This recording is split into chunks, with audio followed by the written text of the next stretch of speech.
नमस्कार, आप देख रहे हैं न्यूज मंच और मैं हूं विशाल वैभव। अभी हम एक ऐसे युवा नेता से आपको मिलवाने जा रहे हैं जो कि किसी पहचान के मोहताज नहीं है और इतनी कम उम्र में ये अपनी एक पहचान, एक अपनी छाप छोड़ चुके हैं युवा दिलों के धड़कन पर।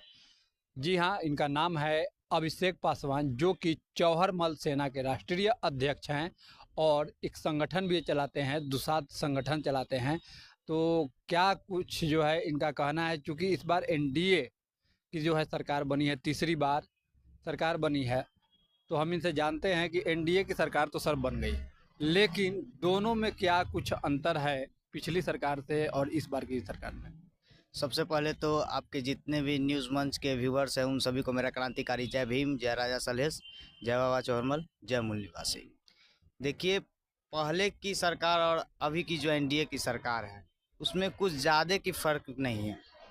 पहले भी जो है सो दलितों शोषितों पे अत्याचार होते रहा है और अभी भी पूर्व काल में भी शोषित वंचितों पे अत्याचार हो रहा था और अभी भी अत्याचार हो रहा है। लोकसभा चुनाव प्रचार शुरू होने से पहले और अभी तक लगातार जिस तरह से दलितों को दलिता का जिस तरह से हत्या हो रहा है, दलितों का खास करके पासवान समुदाय को जिस तरह से टारगेट करके सैकड़ों पासवानों की हत्या कर दी गई, जिसमें आपको कहा जा सके कि एनडीए घटक दल में जो दुसाधों के नेता चिराग पासवान जी जी। भी हैं, तो वो सिर्फ दुसाधों के कहने के लिए नेता है, ना तो वो जाति को संरक्षण देने का काम कर रहे हैं और ना दुसाध समुदाय के हक अधिकार के लिए कभी आवाज उठाते हैं संसद भवन लेकिन में। चिराग पासवान तो कह रहे हैं कि अभी हम मुख्यमंत्री नीतीश कुमार से मुलाकात किए हैं और बात भी किए हैं बिहार की समस्याओं को लेकर। दफादार चौकीदार संघ के बारे में भी उन्होंने बात किया है, उनका कहना है, लेकिन वो वीडियो जारी नहीं कर पाए हैं। देखिए, ऐसा कुछ नहीं है कि चौकीदार और दफेदारी के लेकर के वो जो सो नीतीश कुमार जी से बात की हैं। रुकौली विधानसभा का चुनाव प्रचार शुरू हुआ था उस समय, उसी को लेकर के वो गए होंगे और उनसे मिले हैं। और ऐसा नहीं है कि कभी भी जो सो दुसाधों के हित की बात किए हैं वो।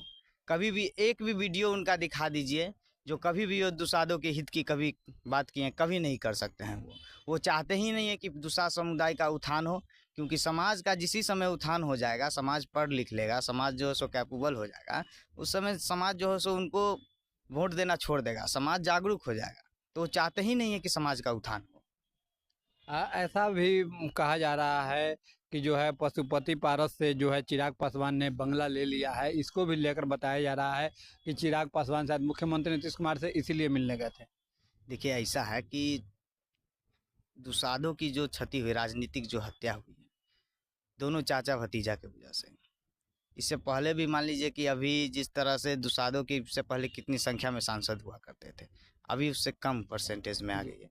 तो ये दोनों चाचा भतीजा के बीच में पड़ के समाज का क्षति हुआ है।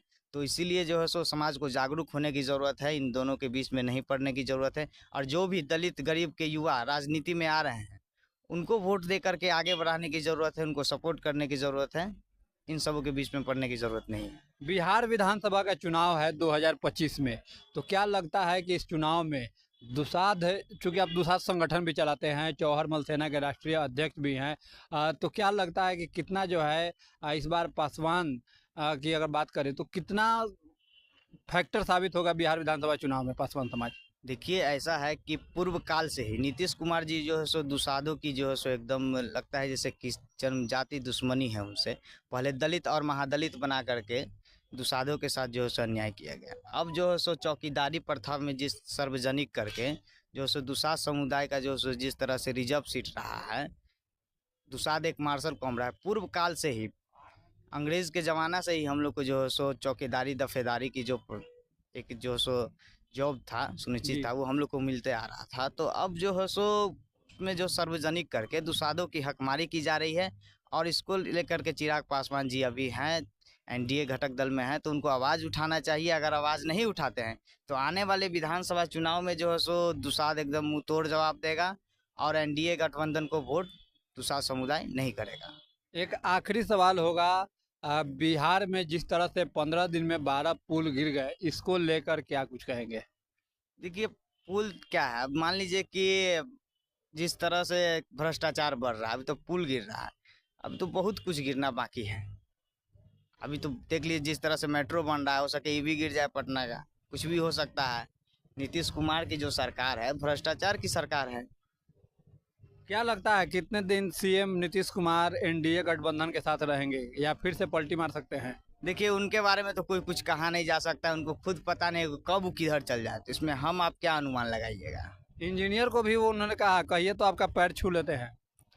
अब वो नीतीश कुमार जी हैं, कुछ भी कह सकते हैं, कुछ भी कर सकते हैं, उन पे कोई अनुमान नहीं लगाया जा सकता है। मतलब उनके बारे में अनुमान लगाना। कोई अनुमान नहीं लगाया जा सकता उसमें। धन्यवाद। तो देखिए ये थे हमारे साथ अभिषेक पासवान, जो कि अपनी बातों को बेबाकी से रखते हुए कहा कि चिराग पासवान जो है सिर्फ नाम के नेता हैं, काम के नहीं। समाज और जात की बात वो नहीं करते हैं। कहीं ना कहीं इसका खामियाजा बिहार के जो विधानसभा 2025 के जो चुनाव है, इसमें इन्हें एनडीए गठबंधन को और चिराग पासवान को जो है भारी खामियाजा उठाना पड़ेगा। तो अपनी बातों को बेबाकी से रखते हुए उन्होंने कहा कि मुख्यमंत्री नीतीश कुमार के बारे में भी जो है अनुमान लगाना ये गलत होगा कि वो कब कहाँ रहेंगे, क्या करेंगे, कैसे करेंगे। तो बने रहिए न्यूज मंच के साथ। न्यूज मंच के लिए राहुल कुमार के साथ विशाल वैभव, पटना।